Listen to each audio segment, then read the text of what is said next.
نہیں، میں اپنی یو سی کے لیے بھی آپ کو آفر کرتا ہوں کہ آڈٹ کرائیں اور میری یو سی میں آئیں، میرا اکاؤنٹ بھی چیک کریں، میرے کام بھی دیکھیں اور اس کا فنڈ بھی آپ یوٹیلائز جو ہو رہا ہے وہ بھی دیکھیں. میں دیکھیں نا جو چیز دیکھیں، میں اس بار دیکھیں نا اس وقت آپ بیٹھے ہوئے سچ بلوانے تھے ہم نے، میں کبھی جھوٹ بولتا نہیں، میں کبھی میری عادت ہی نہیں ہے. جس طرح انہوں نے کہا ہمارا پارٹی کا بہت اچھا ورکر ہے اور میرا بھائی ہے یہ، اور یہ کبھی یہ بات نہیں کرے گا، یہ کبھی بھی یہ 10-12 لاکھ روپے کی نہیں سیاست کرے گا جناب، مجھے اس کا پتہ ہے. دیکھیں ہمارے ایم این اے کا جو فنڈ آتا ہے وہ بھی ہماری یونین کمیٹیز میں لگتا ہے نا، ہمارے ایم پی ایس کا جو فنڈ آتا ہے وہ بھی یونین کمیٹیز میں لگتا ہے. اب 12 لاکھ سے کوئی یو سی کا پوری روڈ رستے تو آپ نہیں بنا سکتے. یہ ضرور ان پر مہربانی یا میرے پر مہربانی، میرے قائدین یہ جو پارلیمنٹیرین ہیں ان کی بھی ہے نا.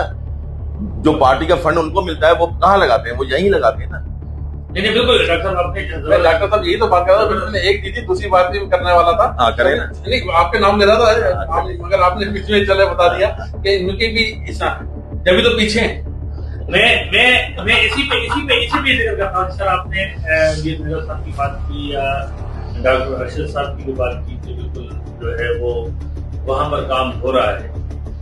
تو میں یہی سوال کر رہا ہوں ڈاکٹر صاحب، آپ یو سی کے میئر ہیں جی، کارپوریشن کے میئر صاحب کے بعد آپ کا ہی مین رول ہوتا ہے. تو پوری کارپوریشن کی اگر آڈٹ کی جائے تو صحیح چل رہا ہے آپ کو پوری کارپوریشن؟ دیکھیں پہلی بات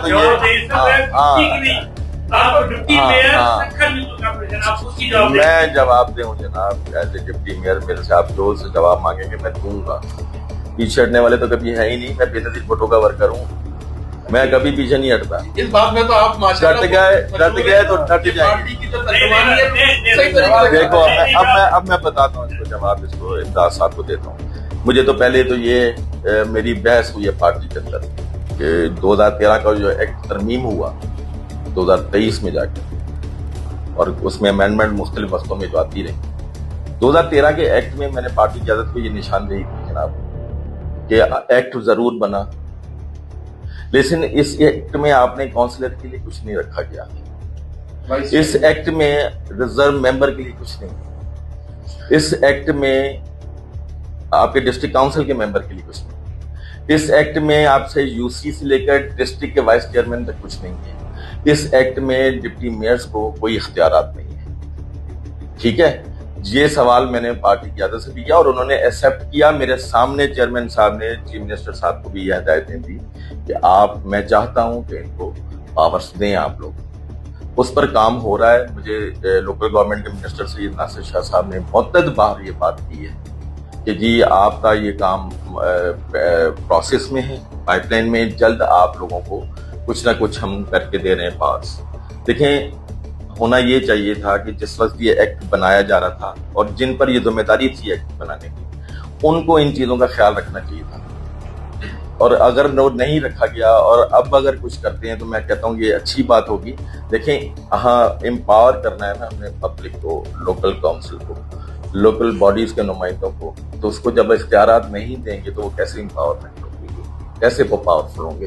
وہ اپنے علاقے میں ایک کاؤنسلر ہے، وہ ووٹ لے کر آیا ہے نا، وہ یہ چاہتا ہے کہ مجھے اتنے اختیارات ہوں کہ میں اس وارڈ کے اندر جو مسائل ہیں اس کو حل کر سکوں، اس کو کسی کو لائٹ لگا کے دے سکوں، کسی کی نالی بنا کے دے سکوں. مجھے اب بریف کرنے دیں سر. میں آ رہا ہوں نا سر. میں نے جب یہ کہہ دیا آپ کو، جب میں نے آپ کو یہ کہہ دیا کہ ایکٹ کے اندر ڈپٹی میئرز کو کوئی پاور نہیں ہے، ایکٹ کے اندر ڈپٹی میئرز کو کوئی پاور نہیں ہے، تو ہاؤ کین ہی، آپ کو میں کیسے بتا دوں کہ آڈٹ کے اندر کیا ہو رہا ہے یا کیا نہیں ہو رہا ہے؟ مجھے تو آڈٹ میں آن بورڈ نہیں لیا نا. مثال کے مجھے نہیں پتا کہ آڈٹ میں کیا ہو رہا ہے یا دوسرے معاملات میں کیا ہوتا ہے. یہ تو جب میٹنگز وغیرہ کہیں مجھے بٹھایا جاتا ہے، بیٹھتا ہے، تو اس میں اپنی رائے ضرور دے سکتا ہوں، لیکن جو ان کے پاس جو اختیارات ہیں میئر کو یا چیئرمین کاؤنسل، وہی ان چیزوں کو سارٹ آؤٹ کر سکتے ہیں جو آپ بات کر رہے ہیں. یہ سوال بنتا ہے آپ کو ان سے، میرے سے اور اس سے تو بنتا ہی نہیں ہے سوال.